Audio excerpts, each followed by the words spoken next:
والضحى والليل إذا سجى ما ودعك ربك وما قلى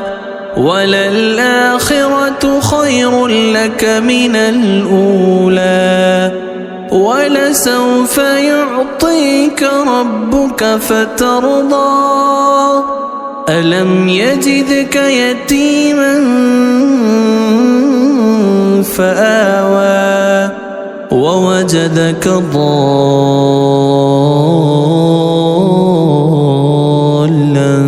فهدى ووجدك عائلا فأغنى فأما اليتيم فلا تقهر وأما السائل فلا تنهر وأما بنعمة ربك فحدث.